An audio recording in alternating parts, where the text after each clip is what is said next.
Powered by Riverside.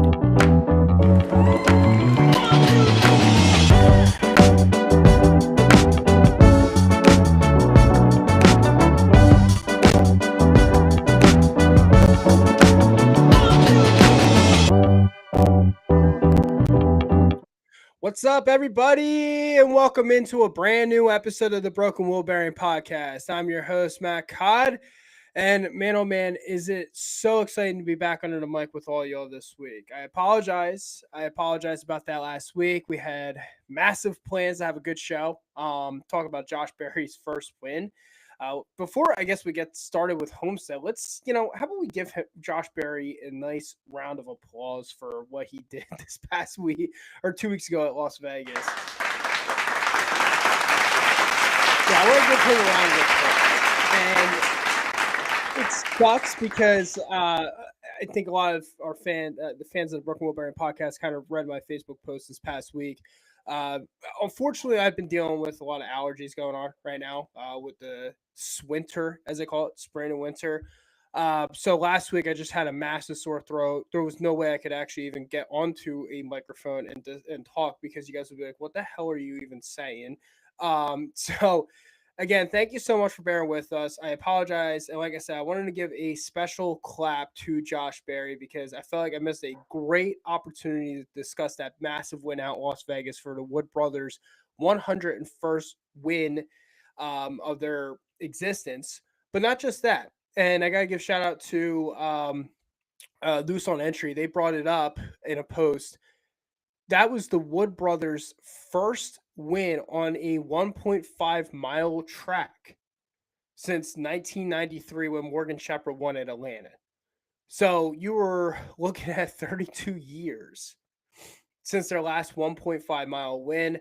Obviously, we know the last couple of years with Wood Brothers Racing, we had obviously Josh Berry this past 2 weeks ago, who ended up winning on the 1.5 at Vegas. We had Harrison Burton win at Daytona last year to put the Wood Brothers in the playoffs. A couple of good runs by Matty D. I know I'm a big Matty D fan, but he had near playoff. He had a playoff appearance and a near playoff appearance. Ryan Blaney ended up winning at Pocono. We had Trevor Bayne at Daytona, Elliott Sadler at Bristol. So the 21 car has definitely spurts and they have been in victory lane. But when I read that stat, it was the Wood Brothers' first win on a 1.5 miler since Morgan Shepherd at Atlanta in 1993. That's a remarkable stat. So credit to everybody at 21. Credit to Josh Berry. And look, I know tonight's all about Homestead, but we're going to be talking a little bit about Josh Berry in this episode as well. Coming out of this week at Homestead, that 21 car is someone that I am not overlooking whatsoever. That car has a ton of speed. They displayed it at Las Vegas. It rolled into this week at Homestead. Unfortunate mistake on pit road by Josh Berry, where we could have been talking about another, Josh Berry sensational performance. Not saying he would have won the race, but a sensational performance. But as I said,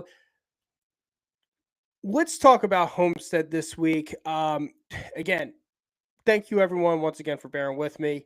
We're gonna have a great episode tonight. If you're listening to us live on YouTube, Blown Engine chat line is wide open. Wide open. If you're a driver or if your favorite driver's crew chief, favorite driver pit crew, whatever it is, if they've messed up really bad, enter it through our chat line.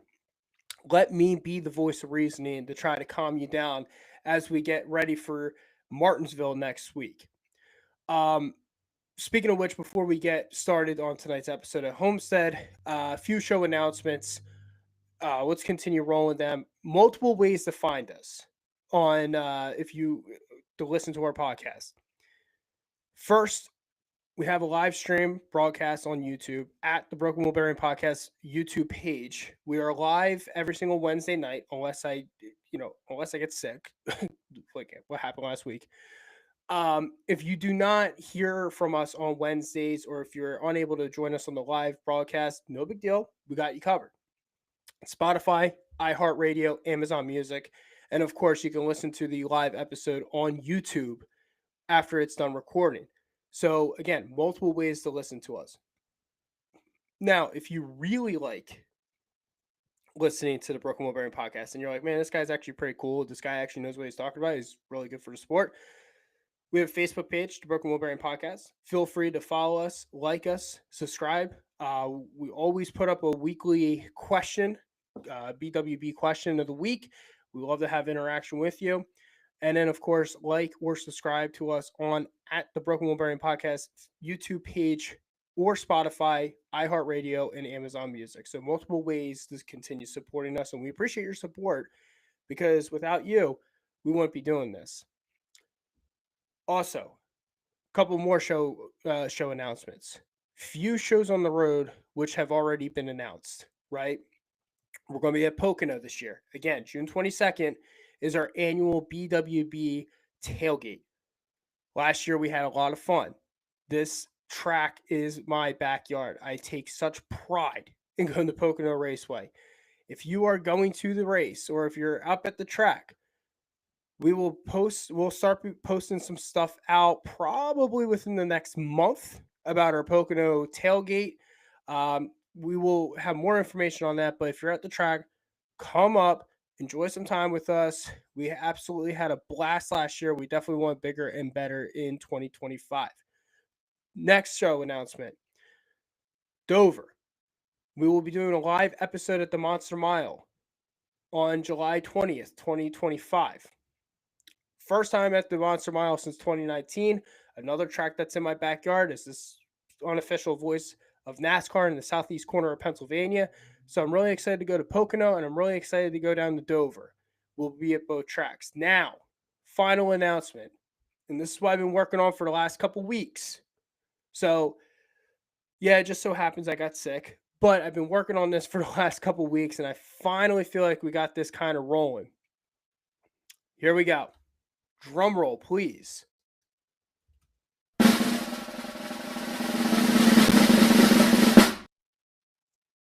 That's right, folks. The Broken Wheel Bearing Podcast will be doing a live episode from the Coke 600. Before the race, we will have a live episode down at Charlotte Motor Speedway. Yes, we are heading to the Coca-Cola 600 this year in 2025. We were working through some kinks, some details. There was a couple of tracks that were on the top of our list. For me, it came down to Charlotte. It came down to Nashville. And unfortunately, it came down to Bristol at the Food City 500. I had to make an announcement quickly, so Bristol kind of got ruled out. But then Nashville, I was like, I feel like if I got a group together, I feel like there'll be a lot more drinking and partying than actually watching racing. So we decided that this podcast will be heading down to Charlotte Motor Speedway Memorial Day weekend to be with all of you at the Coke 600. And again, we'll be doing a live episode like we did in Martinsville in the parking lot, tailgating. We'll be doing a live episode of this podcast. That's right. I am amped, folks. I am amped. This was what the big announcement has been for the last couple of weeks when I've said there's some things working in the background. But yeah, I'm super excited, and I'm excited to be with more fans this year. Last year, we had great shows on the road. We were down at Daytona, down in Florida. We were down in Darlington, South Carolina. We were at Martinsville. We did Pocono. So I got to meet a lot of interesting new fans throughout the show or throughout the year, and we're looking for the same experience this year. So this year's 3 shows on the road: Pocono, always guarantee. Dover, so hopefully meet some of our Delaware fan base, southeast corner of Pennsylvania, New Jersey, and then of course down in North Carolina for the Coke 600. So those are the show announcements this week for the Broken Wheel Bearing Podcast. Now, before we get discussing about Homestead, let's talk about some news that has popped up in our Fast Headliner segment, courtesy of jski.com. Feel free to listen or feel free to follow them at Facebook, X, or by web at www.jski.com. Headliner number 1 this week, Safety Culture, who was a sponsor with Shane Van Gisbergen last year. They're going to be returning to SVG for 8 races in the Cup. Those 8 races will be Bristol in a couple weeks for the Food City 500. The Talladega race on April 27th. I think that's the Jack Links 500 now. Geico was such a massive sponsor for them for years. Excuse me if I continue saying Geico 500, but I do believe it's the Jack Links 500 this year. They will also be a sponsor with SVG at Texas on May 4th for the Worth 400. Kansas Speedway on May 11th for the Advent Health 400. Then they'll be returning to Michigan International Speedway for the Firecrackers 400. Autodromo Hermanos Rodriguez in Mexico City, the Mexico City Road Course Safety Culture will be a sponsor for Shane Van Gisbergen, and Pocono Raceway on June 22nd. So, in case anyone's wondering, what is Safety Culture? Safety Culture is it's a global technology company. So that's what Safety Culture is, if you are wondering. So that's headliner number one. Safety Culture will be sponsoring Shane Van Gisbergen for 8 races in 2025. Update number 2 this week. We're starting to see a lot of the throwback schemes come into play here as we get closer to that first Darlington race, with throwback weekend being now April 7th. Yeah, April 6th, excuse me. A couple drivers have already announced and showcased their throwback schemes, and we'll kind of roll into my opinions after our headliners. First one up, Kyle Larson's throwback scheme is going to be honoring Terry Labonte for year number 2. This year will be the Got Milk Kellogg's throwback scheme that Kyle Larson will be running. So last year we saw the Kellogg scheme from the 90s. This year we're going to be seeing the Kellogg scheme from the early 2000s in honor of Terry Labonte. Update number 3, Beard Motorsports. They're going to be returning at Talladega with Anthony Alfredo in the helm. Fortified Building Solutions will be the sponsor in that race in April. Update number 4, Dollar Tree is going to be selling Family Dollar. So this is going to impact Legacy Motor Club, who they have a sponsor with Dollar Tree. So with Family Dollar being sold, it looks like it's just going to be Dollar Tree as that main sponsor for Legacy. No more Family Dollar. Update number 5, William Byron's Darlington throwback scheme will be honoring Jeff Gordon. The paint scheme will be resembling Jeff Gordon's last ride driven in the 2015 season. Update number 6, Chase Elliott's throwback scheme will be honoring Ken Schrader. UniFirst will be the sponsor. It will be a throwback to Ken Schrader's number 25 Kodiak white and black green paint scheme, that he ran in the early 90s. Update number 7, we have Lucas Oil returning as primary sponsor of Kyle Busch for 3 races. Just like Shane Van Gisbergen, what races will be Lucas Oil sponsoring Kyle Busch in? Well, it's going to be starting this week at Martinsville on March 30th. And then you will see Lucas Oil back on the car for Kyle Busch at Autodromo Hermanos Rodriguez road course in Mexico City on June 15th. And then the Bristol night race on September 13th. That's when we'll see Lucas Oil on the Kyle Busch machine. Update number 8 and final update of the week. Black Tires will be sponsoring AJ Allmendinger this week at Martinsville. What's Black Tires? What is Black Tires? And a lot of people probably, just like myself, were wondering the same thing. Black Tire is a company. Obviously, it's a tire company that has 70 locations in both North and South Carolina. It remains a local, family-owned and operated tire seller and wholesaler. So that's what Black Tire is. Before we get into my thoughts on all the paint schemes, throwback schemes that have come out, final update I had. This was last week, and unless you've lived under a rock and you just stopped watching NASCAR for a week, Progressive has now filled the void of Denny Hamlin's sponsorship woes. They have now picked up 18 races in 2025 as the primary sponsor. So this past week, I think a lot of us have saw the Progressive sponsorship on the car. I thought it looked really, really good. I like that sky blue, or that little dark, or not sky blue, but it was like a dark tint blue, darker than sky. The fire suits were absolutely incredible with flow on the back of them. Listen, I said that this could be a Denny Hamlin regression year, and right now it's kind of roller coaster esque. I am happy that they ended up finding a full time sponsor for him on the 11 car, right? I mean, FedEx was such a massive loss of the sponsorship. Progressive picking up where FedEx kind of left off, to have some security and some financial backing must feel good for Denny Hamlin. And obviously, he showed that at Homestead this past week. So that's again old news from last week, but because we weren't on air, I just definitely wanted to bring it up onto the table for the listening audience. So, okay. Again, fast headliners, courtesy of jski.com. Follow them on X, Facebook, or by web at www.jski.com. So, before we get into Homestead, as I said, a lot of teams are starting to do the sponsorship or the throwback scheme reveals, I guess you could say, in honor of Darlington coming up on April 6th. Earlier than usual, right? They usually ran on Mother's Day, the Darlington throwback scheme, but or throwback weekend, but unfortunately, it got bumped up this year to April 6th. As I said, multiple teams in those headliners they announced their throwback reveals: Kyle Larson, Chase Elliott, and William Byron. Right now, we're the main ones. Not Carl Edwards. I'm sorry.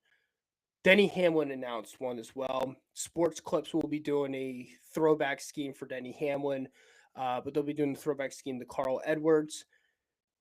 So as these continue rolling in, and a lot of people kept asking me like, "Hey, how do you feel about these throwback schemes?"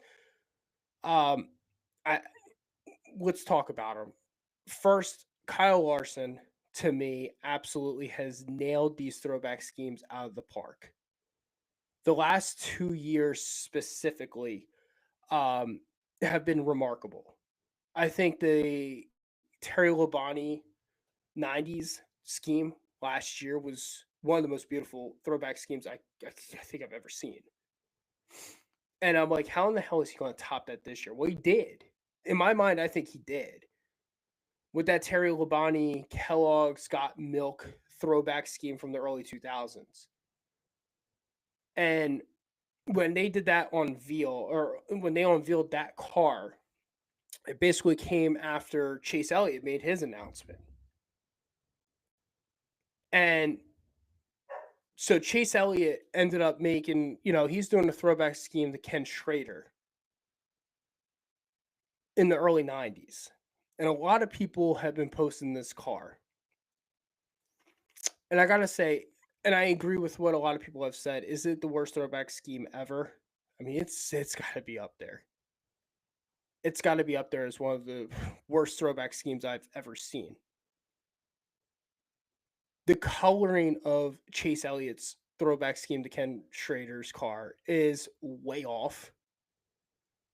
Um, I don't think that I think the thought and the thought process was there. I just don't think the look is there. And I've heard a lot of people go, well, I guess UniFirst, didn't want to budge their colors, but if I'm not mistaken, UniFirst was the sponsor last year for the Dale Jr. throwback scheme, and they budged their colors. UniFirst is usually green. Definitely not impressed with his scheme whatsoever. William Byron, I'm going to talk about his scheme. Throwback to Jeff Gordon, and it's pretty obvious, and I can't knock William Byron because when you're driving the 24, I mean, you got plenty of paint schemes to choose from.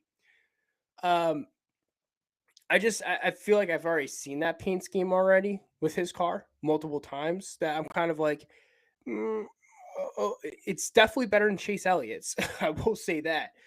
But I don't think it's that impressive the way people are talking it up to be. Larson's is definitely impressive. That car looks absolutely incredible. And if you haven't seen it yet, the images are floating around. Google it. We'll probably post it on our Facebook page later this week so everyone can see. But like I said, Chase's car did not look good. William Byron's car looks like it's already been done. but I will say this: I think Denny Hamlin has done a really good job with the Carl Edwards throwback with the sports clips. It's obviously a throwback to Edwards with Office Depot. Um, to me, that car looks really good. The lining of the vehicle looks good. The colors match.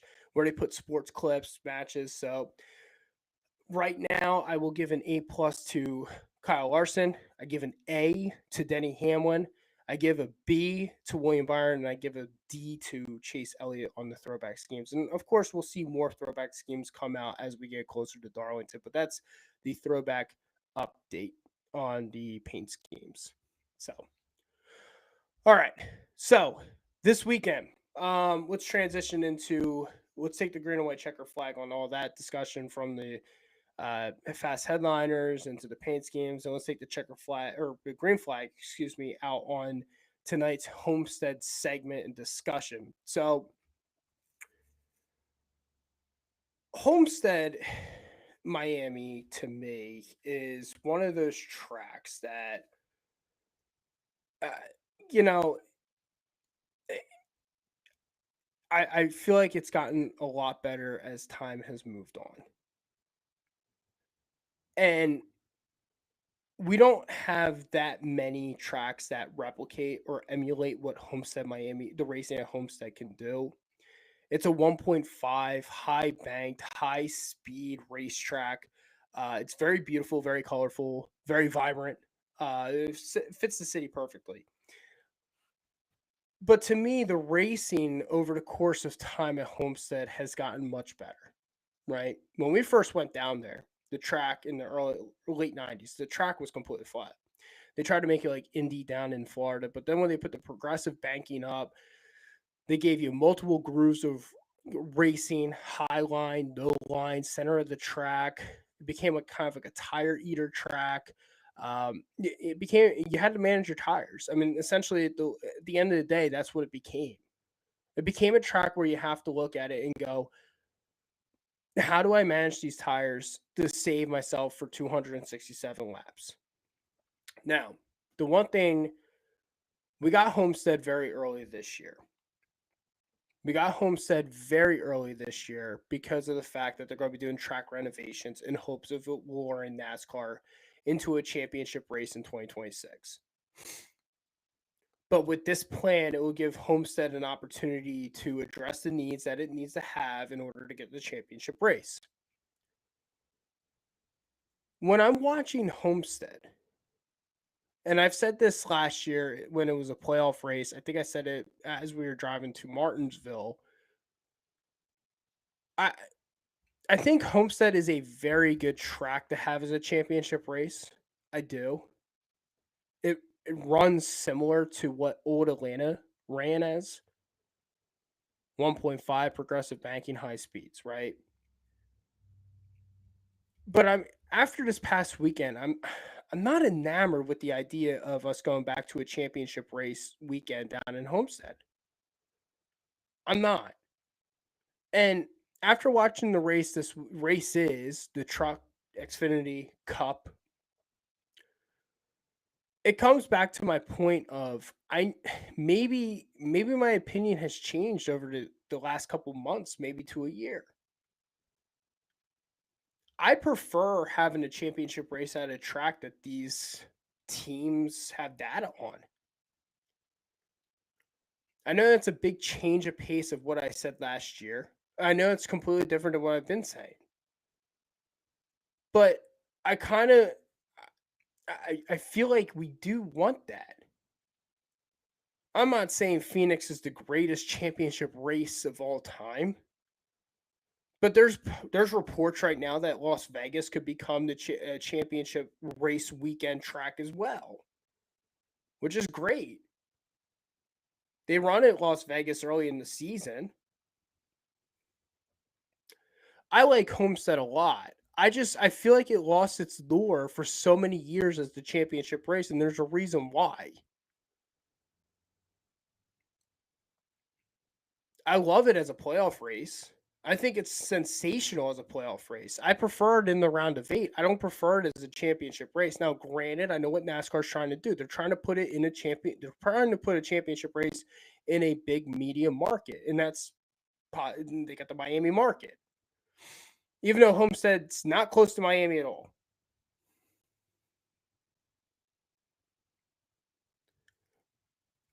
I prefer. I mean, if they want to have Homestead as a championship race, let's run Homestead twice a year then. And to me, I think it's because I want teams to be able to collect data and information in order to execute a proper game plan for the championship four. So the next time, if the championship race goes back to Homestead, we're not going to see Homestead again until November of 2026. We're going to go what? 12 or over 12, excuse me. Probably, was it 16, 17 months since we last raced at Homestead? To me, this weekend was a little interesting with the racing, primarily from the cup level. And the reason why is because we just were on that surface about 4 months ago, give or take, right? October. So it'll be November, December, January, February, March. Yeah, okay. 5 months. We were just on that surface 5 months ago. And I don't think that the racing was really I don't think the racing was that great this weekend. I love the track. I think the racing genuinely turns out to be much better than what it's one of the best tracks in my personal opinion. But I watched the race this past weekend, and I felt like I've been saying this for months with tracks that have two different dates, one in the spring and one in the fall. Well, if you don't have a good car, what's your goal? Have a great points day, move on, and that's it. And I feel like Homestead turned into that this past weekend. I feel like there was a lot of drivers in the beginning of the race that felt really good. And as the runs became longer and everything, the teams kind of gave up on strategy. I feel like the teams gave up on strategy, and I feel like they were just like, okay, just go for a good points day. That's it. Now, the only thing I have hope for is if Homestead does become the championship race, yes, the intensity is going to be much higher. Much, much higher. But to me, the display of racing this past weekend that we saw was mediocre at best. I'm sorry. On a track that I really love. The ending, though, the ending of the race on Sunday was absolutely remarkable with great racing between two drivers. Now, you're probably wondering, what do I mean? Well, the racing was mediocre. What is he talking about? That was great racing. That was great. First of all, I'm never going to please everybody, and I've learned that I'm not going to please everybody. What do I mean by mediocre? Well, I'll tell you right now. Between Kyle Larson, Alex Bowman, Denny Hamlin, Bubba Wallace, Chase Briscoe, and William Byron before the penalty, and Ryan Blaney who blew an engine. Outside those 7 to 8 drivers, there was really nobody out there to compete for a win. Let's call it as is. If Blaney's engine doesn't explode, we'll talk about that in a minute. We'll talk about Ryan Blaney probably winning this race by like 9 seconds. I mean, he won stage 1 by like 9 seconds. I want to see more than just 7 drivers be competitive in a race. I want to see more race scene. I want to see the fields a little bit closer at intervals. And again, that's where I need to tell myself there is a massive difference in racing at Homestead in May or in March in race number 6 than racing at the championship weekend. But I don't like the idea of racing there once a year. And the reason why is because I want a championship race. At this point, I'm actually all for a championship race being ran at a track that's ran twice a year. I need these drivers to have that, especially when a championship is on a line.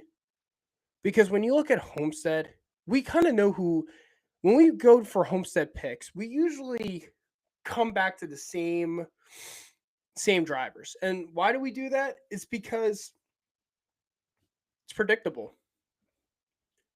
Homestead's a predictable track. And I think that's what my problem is with it.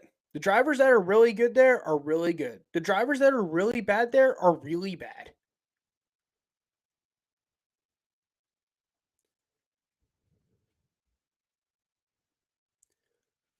Um, Race winners this weekend before we get started. And um, truck race, Kyle Larson was the winner on Friday night, Baptist Health 200. On Saturday, we had Justin Allgaier, Lil Gator won the Xfinity race. And on Sunday, Kyle Larson won the Straight Talk Wireless 400 on Homestead, Miami. So, one thing before we break down the Cup, or two things before we break down the Cup. Kyle Larson had an opportunity to go for the weekend sweep. He won the truck race, was going for it in the Xfinity. On the final restart, man, he got screwed. I mean, he was running away with it. Ended up caution comes out. Final restart. Sam Mayer and him end up making contact, end up taking out Kyle Larson basically from winning that race, where Justin Allgaier ended up having a good opportunity and took advantage of it and ended up winning.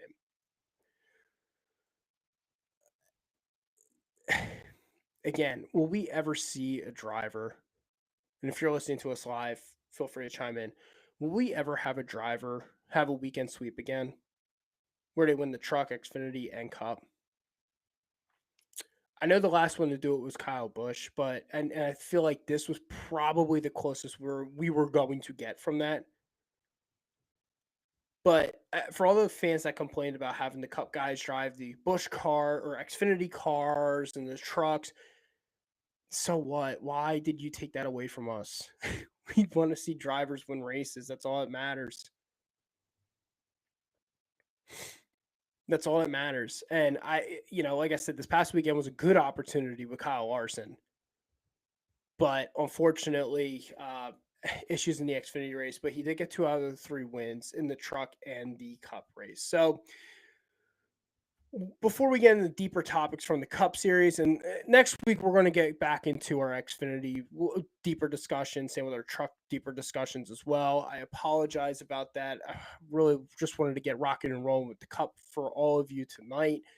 Final stat line, courtesy of NASCAR.com from the Straight Talk Wireless 400.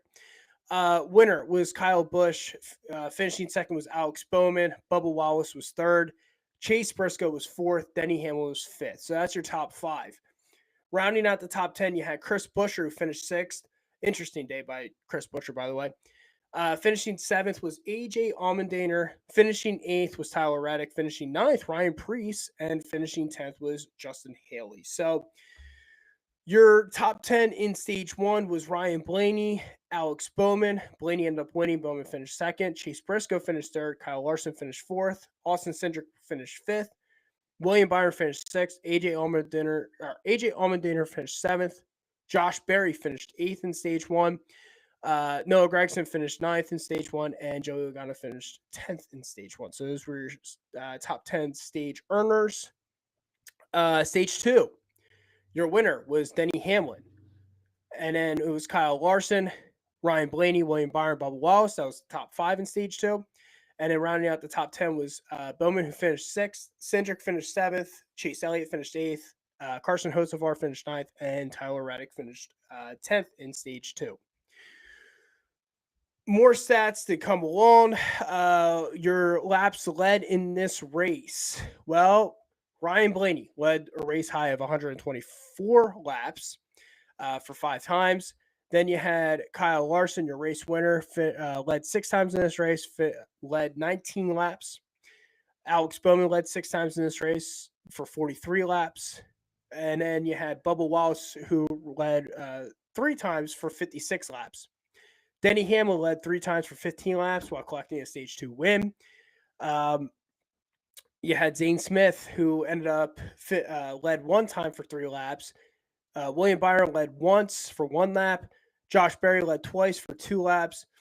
And then finally, you had Carson Hocevar, who led one time for 4 laps. So those were your final statistics and stats and information from the Straight Talk Wireless 400. Bear with me.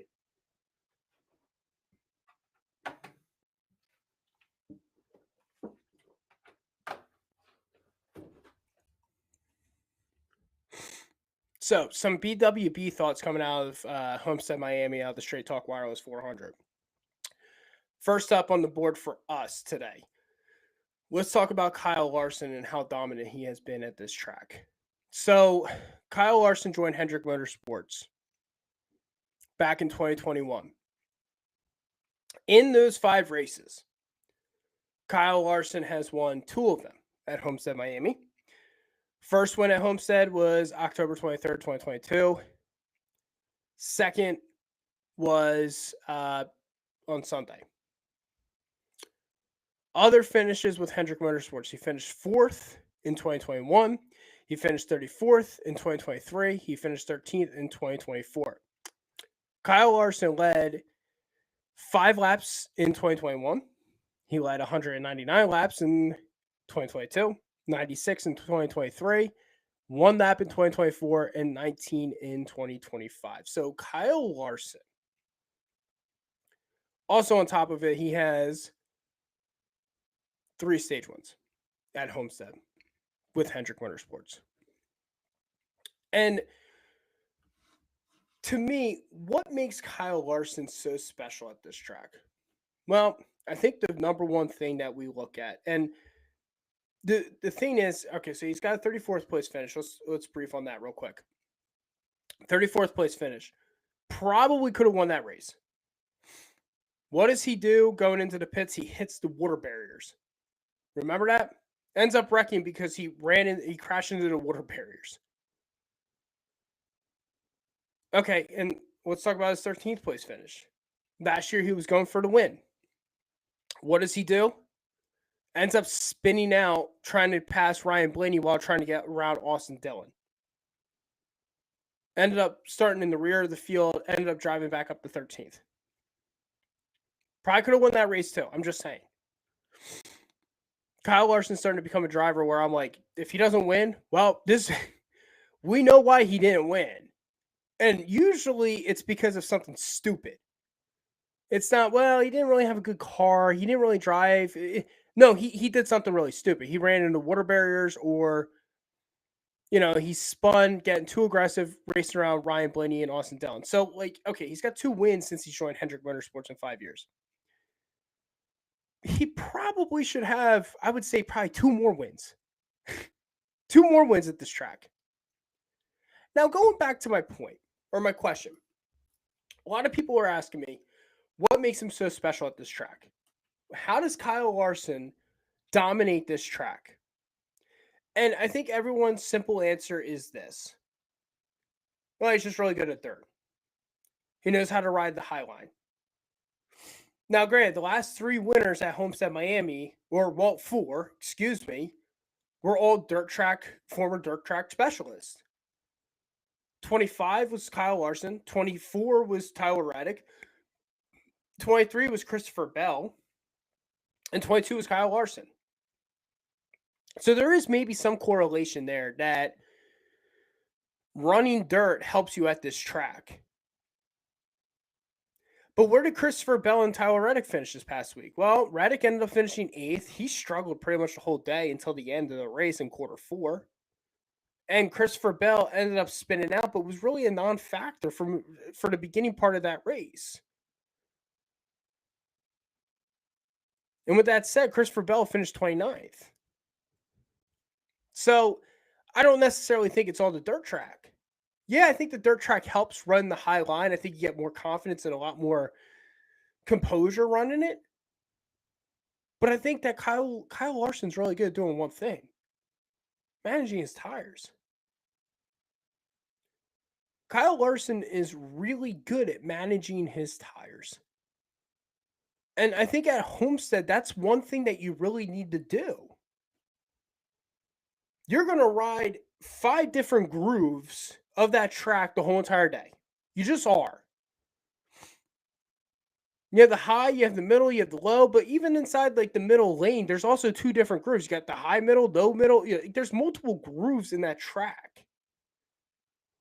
You can't just run 267 miles on the high line and expect your tires to prevail.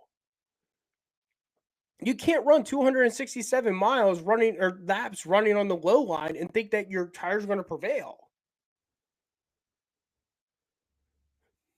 Kyle Larson, for majority of the race on Sunday, a lot of people were going, "Well, where's the 5 at? Where's the 5?" He keeps hitting the wall. He keeps bouncing around. Where's he at? He managed himself. I get that. We all look forward to that 2022 performance when he just straight up went down there, completely dominated, led 199 laps. Yeah, that's incredible, and probably had the whole could have lapped the whole entire field if the whole race stayed green. And our friends at Auto Racing Analytics proved that point. He could have, but it didn't stay green. Whatever. But I think I give Kyle Larson more credit this year for the win at Homestead. He managed his tires, but the strategy within himself and Cliff Daniels was really good. And you heard Larry Mack say it during the race. And this is what I love about NASCAR, and this is what I love about non-drafting tracks. I love the strategy that comes into play. And this past week was a prime example of that. Yeah, always have those drivers. Well, who's going to be the first one to bring everybody down pit road? Who's going to be the first one to bring everybody down pit road? You know who didn't go down pit road first at all this past weekend? Kyle Larson, Denny Hamlin. Kyle Larson, Denny Hamlin. What they did? They split the stages in half. They did. And in the beginning, we're all looking at each other going, strategy may not work. But it prevailed. It worked incredible by splitting the stages in half. Yeah, whereas Kyle Larson and Denny Hamlin losing speed while they were on the older tires and all that type of stuff. Yes, they were. I mean, when Ryan Blaney got out of the pits in stage 1 and Hamlin and Larson stayed out there by splitting the stage in half. Yeah, I mean, I hate to say it, like Ryan Blaney was faster. He was. But it prevailed at the end of the stage. And that's what happened with Denny Hamlin. Hamlin won stage 2 because of splitting the stage in half. He was able to go the distance in the first half of the stage and it paid off at the second half when everybody else's tires ended up fading. And that's what happened with Kyle Larson. Kyle Larson did the same thing. Now, granted, I was pulling for Alex Bowman massively on Sunday because I picked him to win the race. But at the same time, I got to give credit where credit's due. The attention to details from the 5 team of Cliff Daniels and Kyle Larson prevailed. And managing tires at Homestead, Miami is absolutely incredible. And that's why I think we have a lot of fans that want to see the championship race back at Homestead. Because in Phoenix, we needed an option tire to save the race, right? And I think that's what I hear from a lot of fans. Well, we needed the option tire. Well, at Homestead, you had to manage the tire because there's no option tire. So you had to manage it. It turned out to be a pretty good race for a lot of people.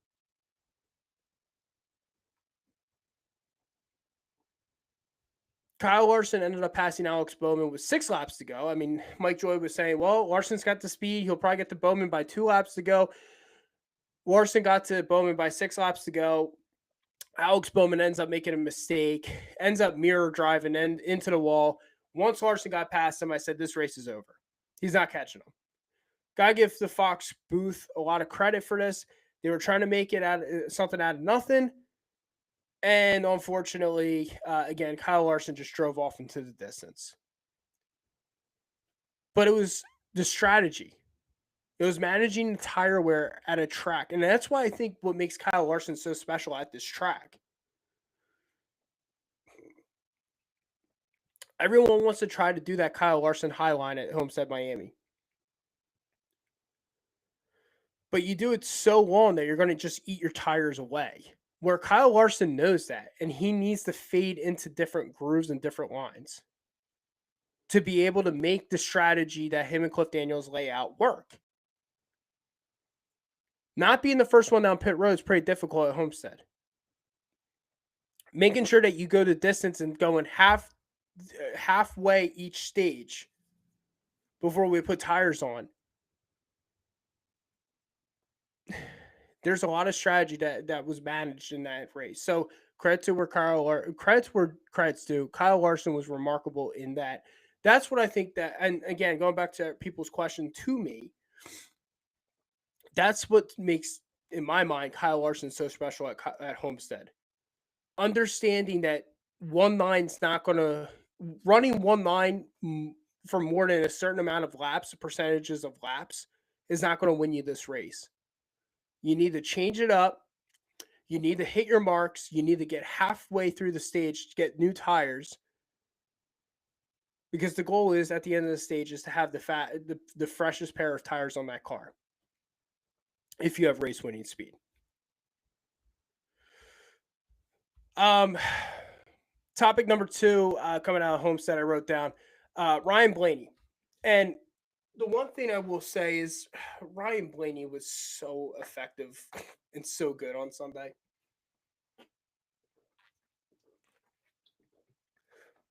Ryan Blaney was so good on Sunday. Excuse me as I was drinking water.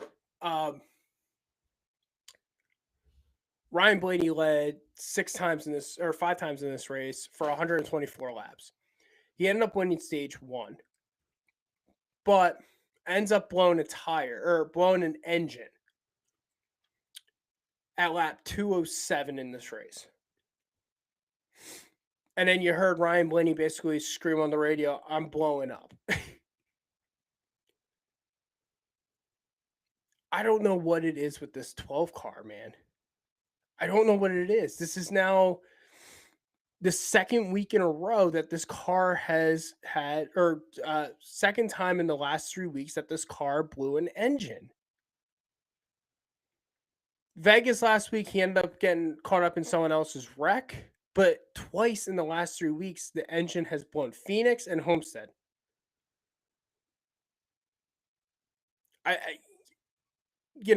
I posted this on our Facebook page, the Broken Wheel Bearing Podcast, and I said this. I said, what a terrible stretch of races for Ryan Blaney the last 4 weeks.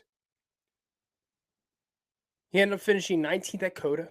He finished 36th at Phoenix, 35th at Vegas, and he finished 36th at Homestead. He's got a 21.5 average finish to start 2025 off. Over the last 4 weeks, he's got a 27.4 average finish over the last 4 weeks. The best thing that's helping him right now is he's winning stages, he's collecting stage points, so he's saving his season, obviously, with this horrendous start. The other thing, too, is that I don't want to look too far into it because, again, Ryan Blaney will win a race this year. He's got race-winning speed almost at every single track. Vegas, Homestead, Phoenix. COTA, he was non-effective, but Atlanta and Daytona. I mean, he has speed. But the biggest concern for me is Ryan Blaney's engine's blowing. Last year we had Hamlin blow an engine at Sonoma. But blowing engines, Toyota blew a couple last year, but it's not common anymore. It's not common. And I was going to have a special guest on this past week just to talk about the mechanical perspective of what is going on with the 12 car. Is this a Ford problem or is this a Ryan Blaney driving problem? Right now, I got to say it's a Ryan Blaney problem. The rest of the Fords are not blowing engines the way that he's blowing engines. I don't know if he's shifting and overshifting. I don't know if it's something that you're putting the RPMs too high. I don't know if it's him or if it's Ford, but now this is 2 engines in the last 3 weeks.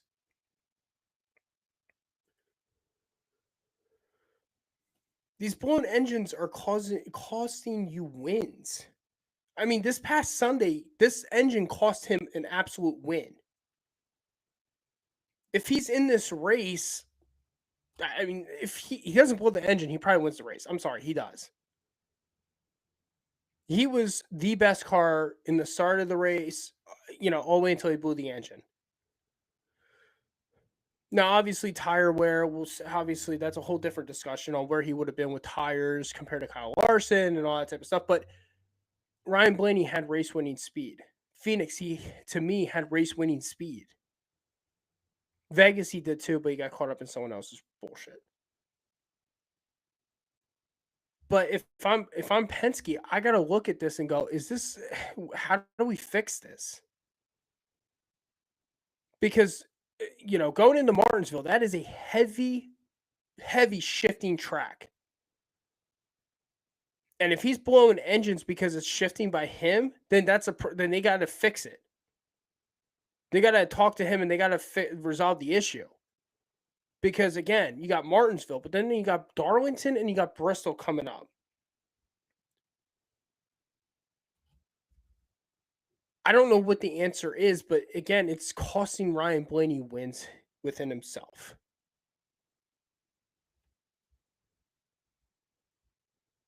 Topic number 3 coming out of Homestead, Miami. So if you follow us on the Broken Wheel Bearing Podcast Facebook page, Alex Bowman ended up winning the pole for Sunday's race at Homestead. I posted something on Facebook. I actually I picked Alex Bowman to win this race. I said the practice speed was there. The qualifying clearly was there from winning the pole. Is this past week, or is this race at Homestead going to be that Alex Bowman, where the hell did that come from, win? Remember back in 2020 when we ran Fontana and he just completely dominated that race? Took off like a rocket and ended up winning. That's how I felt like Sunday was going to turn out to be. And it had me questioning a little bit with Alex Bowman, because for the longest time, we always think that Alex Bowman's kind of the fourth fiddle, the fourth wheel at Hendrick Motorsports, right? You got Byron, you got Larson, obviously. Elliott is starting to fade. And then you got Alex Bowman.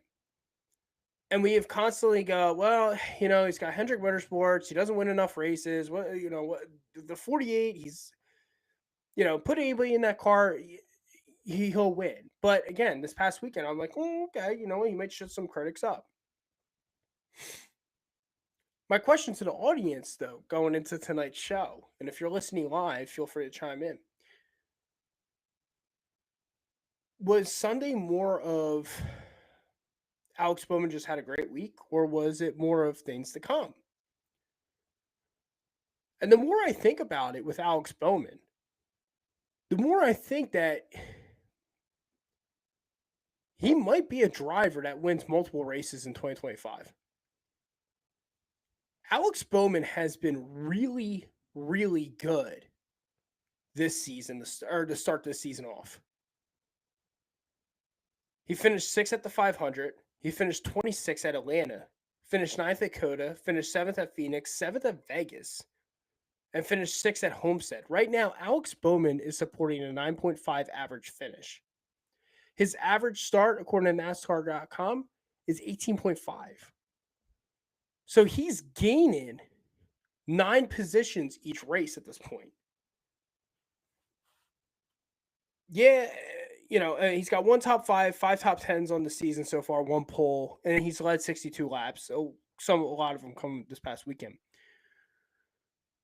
But with the trend going forward, and it's more of what did he do for us at the end of last year? Well, look, let's call it as is. He almost made the round of 8, but ended up getting disqualified at the Roval. His playoff performance, though, last year, he finished 5th at Atlanta, 18th at the Glen, 9th at Bristol, 6th at Kansas, 16th at Talladega. He's credited for a 38th place finish at the Roval, 5th at Vegas, 7th at Homestead, 13th at Martinsville, 14th at Bristol or at Phoenix. And then, like I said, he comes into the season. He starts off with a 6th place at Daytona, 26th at Atlanta. Okay. 9th at Coda, 7th at Phoenix, 7th at Vegas, and second at Homestead. Is Alex Bowman trending in the correct direction? I know 2023 was kind of a nightmare for drivers at Hendrick Motorsports. Chase Elliott, Alex Bowman, both of them got hurt. Bowman started off really hot in 2023 until he got hurt. And then he kind of completely faded into the sunset. I think a lot of people have to understand, and I think a lot of people don't give Bowman a lot of credit. Since this next gen car, he's been a good driver. Yes, the car has not gotten the victory lane as much as we probably wanted to. But Bowman finished 16th in the points in 2022, 20th in 2023, 9th last year. But he got hurt at Texas in 2022 in the playoff race. He got hurt mid-season in a dirt crash in 2023. So he missed Dover, Kansas, and Darlington. He was trending in the right direction. He comes back and he just puts up clunker performances all over the place. Last year in 2024, he finished second at Daytona, and then he kind of coasted into the sunset pretty much. And then he picked up that win at the Chicago Street Course. And then it kind of, it was roller coaster-esque, but then the playoffs became very consistent. He started becoming a consistent driver again in the playoffs. So everything kind of balanced out. And then to start this season off, again, he's got 1 top 5 and 5 top 10s to start 2025, finishing second at Homestead. So I don't know if, and like I said, do I think that Homestead was just a great opportunity for him, or is this things to come? I think it's things to come. I do think that it's things to come in 2025 for Alex Bowman. I like Alex Bowman a lot, and I do think that he has the capabilities of putting up top performing cars in this sport. I just think he's a massive rhythm driver. And when he's been out of rhythm, it definitely has showed. He's dealt with multiple injuries in his career in 2022 and 2023. 2024, I get it. He had a full driver log, full season, non-injured. He did win at the Chicago Street Course, and a lot of people will say, well, Reddick, whatever, he won. But Bowman's a very rhythm driver, and I think that's what makes Bowman very, very good. And here's the other thing, too. Blake Harris became the crew chief of this team back in 2023 with Alex Bowman. 2023, they were off to a good start. He ends up breaking his back, and then they just had no rhythm. 2024, they're still trying to find the rhythm together. They end up winning the race. They end up having rhythm in the playoffs, and it's kind of overflown into 2025. They have rhythm in 2025. For me, I think that this is things to come for Alex Bowman. Again, almost made the round of 8 in 2024, was disqualified after the Roval. Give me Alex Bowman and continue giving me the rhythm. And I do think that Bowman may be able to rip off a couple wins over the next 6 races. The final topic of tonight's show, though. I want to bring this up, and I have to talk about Ty Gibbs.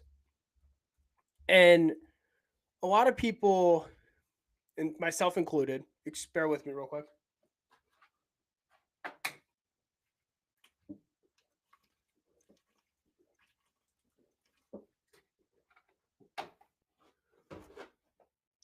A lot of people, myself included, like I said, we're very, very high on Ty Gibbs going into 2025. I said on a preview show, the Toyota preview show, that Ty Gibbs getting rid of Chris Gale was probably the best move for his career. I could not have been more wrong to start this season off other than that statement. Chris Gale, or Ty Gibbs, has been absolutely horrendous to start off 2025. Ty Gibbs right now, according to NASCAR.com, has a 25.66 average finish with 2 DNFs. To make matters worse for Ty Gibbs has not had a finish above he hasn't had a finish above 15th since Talladega last fall. And to make matters even worse for my Ty Gibbs fans, Ty Gibbs, his average finish in the last 11 races is 29.7.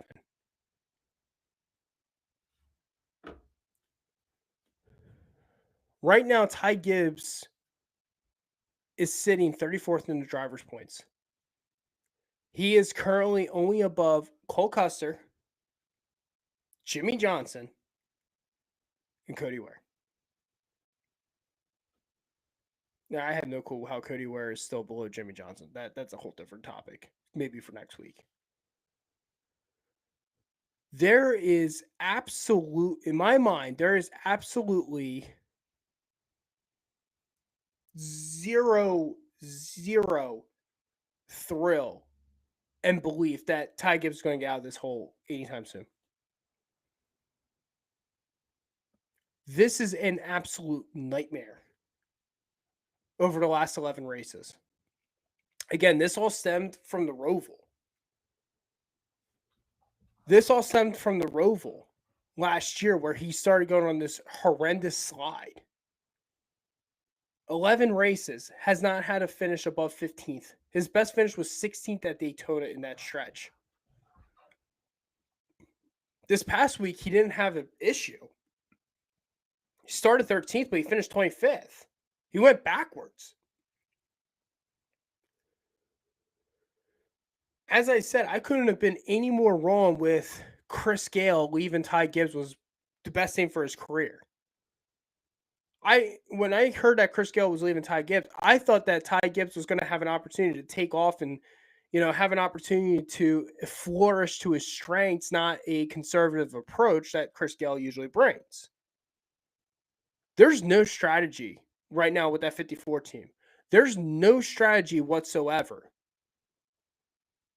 They have no speed. They have, again, no strategy. They have mechanical failures like crazy. They are absolutely pressing. This is the worst situation for a young driver right now. This is the worst possible scenario for a young driver. You're trying to grow and develop him. This is now year 3 in the NASCAR Cup Series that Ty Gibbs is in. For a while, we thought that Ty Gibbs kept transcending, right? 2023, okay, he had a good year. He missed the playoffs. 2024, great. He made the playoffs. He's transcending in the right direction into an elite. Didn't get the win, but you know what? I would take a playoff appearance. Ended 2024 horrendously. Chris Gale gets removed. Great. Like I said, get rid of the conservative approach, take the training wheels off, let him race. Well, they did. And it's going backwards.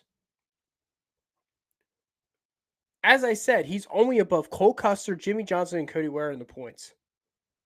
We are now 6 races in. Anything can change. I get a win and you're in and all that type of stuff. Maybe that's what they're playing in that approach. But at this point, after 6 weeks, what has the 54 showed the audience that makes you feel comfortable that he can even get a win? Let alone a top 10. My whole thing is that sometimes you need to get the top 10, build yourself some confidence. Maybe you'll roll yourself into a win. 6 races in, this is a disaster. Absolute disaster for the 54. I am absolutely put in panic mode. Alarms all over that team and organization. Before we get into the point standings at the moment, leaving Homestead, A couple drivers I will say leaving Homestead that I'm very concerned about. Ty Gibbs was definitely number one that I just said. Brad Keselowski, number two, 30th right now in the points. Did not have a good week again at Homestead. Brad, his average finish right now, according to NASCAR.com, is 25 flat. Now, the good news is that his other cars, his teammates of Buescher and Ryan Preece, the emergence of Ryan Preece. Ryan Preece is sitting 16th in the points and Buescher's sitting 9th. So RFK has speed. I guess the difference for me with Ty Gibbs, Christopher Bell obviously ripped off 3 straight wins. Denny Hamlin has been, kind of gotten in the early part of, he's gotten himself kind of looks like springboarded into the correct direction. Briscoe has been kind of a massive disappointment. He had a good week this past week at Homestead. Outside that, he's been really kind of a disappointment. So that's what makes me concerned, though, about Ty Gibbs. All right. As we close out Homestead tonight, before we head into Martinsville, let's talk. Let's break this down to all of you real quick. Point standings, current point standings at the moment. William Byron leads the points. Kyle Larson moved up 4 spots this past week. He's currently in second. Alex Bowman moved up 2 spots. He's in third. Tyler Reddick is in fourth. Christopher Bell is in fifth. Chase Elliott's in sixth. Bubba Wallace is in seventh. Denny Hamlin's in eighth. Chris Buescher is ninth in the points. And at 10th is Ryan Blaney, even though he's been awful the last 4 weeks.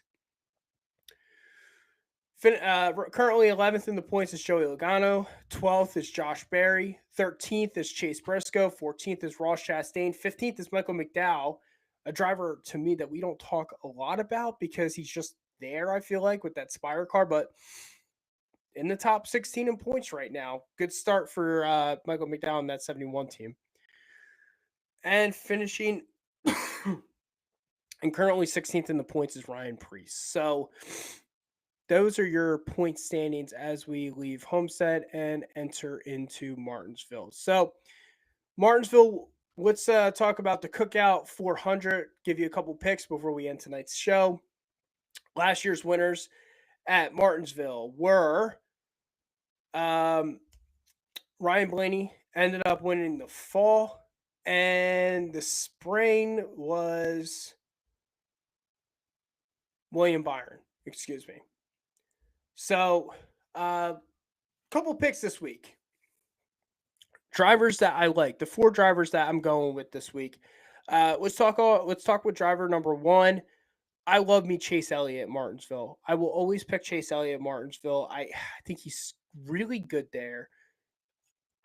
Very underappreciated at Martinsville as well. Hasn't had a Martinsville win since 2020, but he leads a ton of laps at this track. According to driveraverages.com, Chase Elliott's average finish at Martinsville is an 8.7 in 6 races with 2 top 5s and 5 top 10s. So again, the race, ever since the next gen car came out, here's an interesting stat for you according to driveraverages.com about Chase Elliott. He has an 18.9%. He has led 18.9% of the laps at Martinsville in those 6 races. So Chase Elliott gets around Martinsville really well. I like Chase Elliott a lot. I think that with the successes of William Byron, the success of Kyle Larson, Alex Bowman having a really good week at Homestead, kind of the pressure's on. The pressure's kind of on for Chase Elliott. We're coming up to almost 36 races since his last win. A lot of people were excited, including myself, going into the season for Chase Elliott. Showed speed, flashed it. At the end of the season, won the Cookout Clash. This is the week that the 9's got to show up. Chase Elliott's the first driver I'm looking at for a win this week. Driver number 2.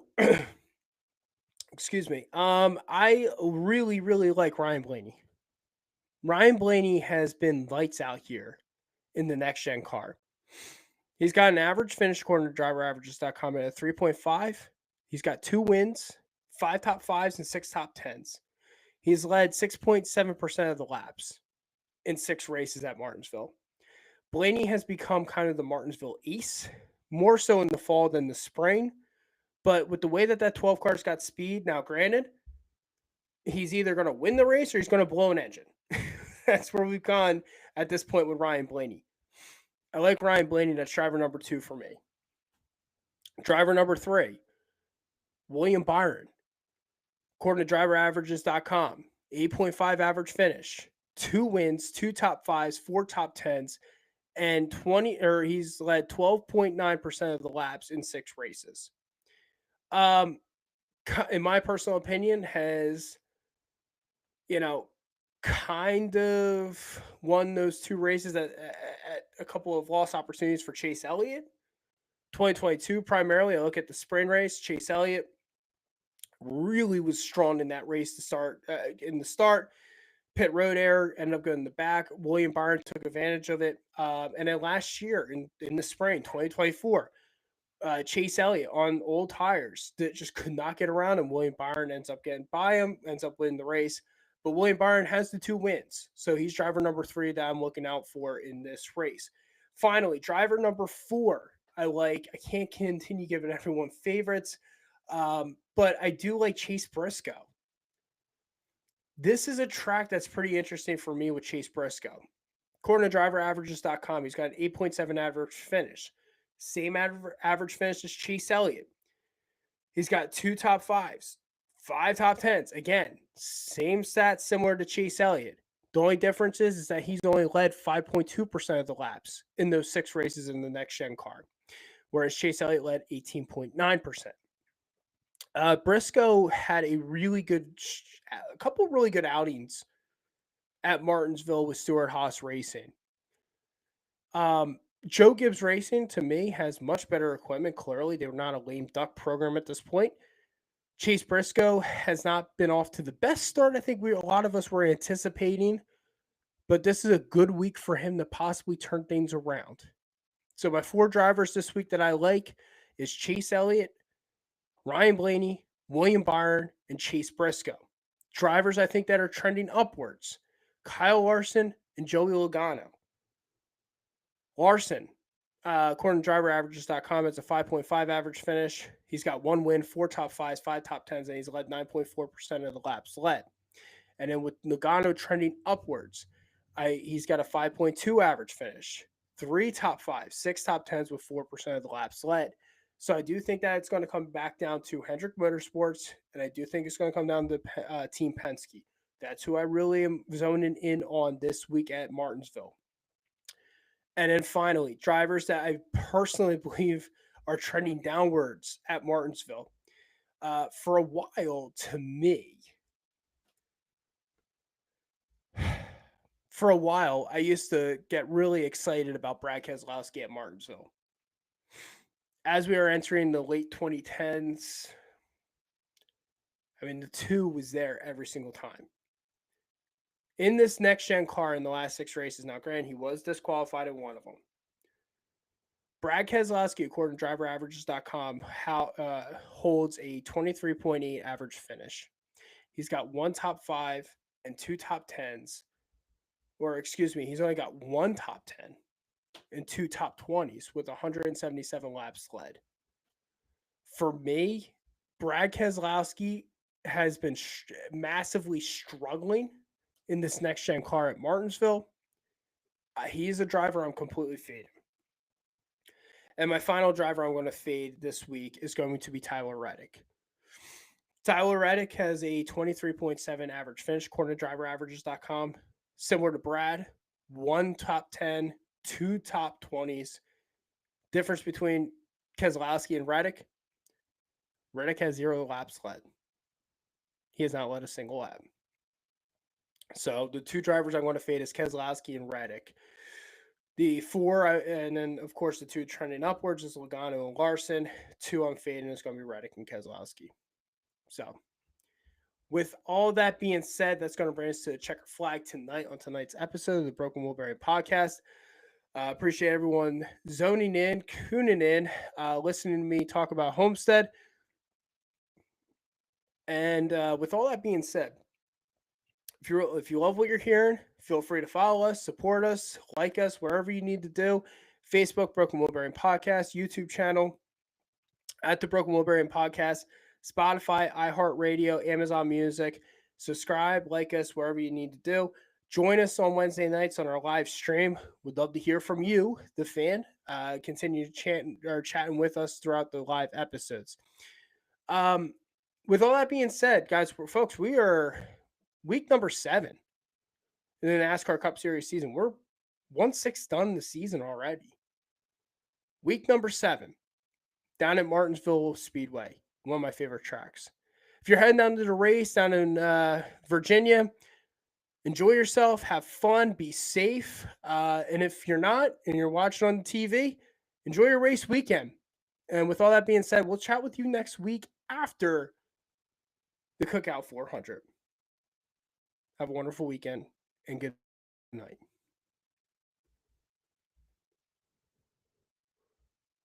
Will you tell Mr. Dennett that Ricky Bobby is my best friend, and it's shaking big time.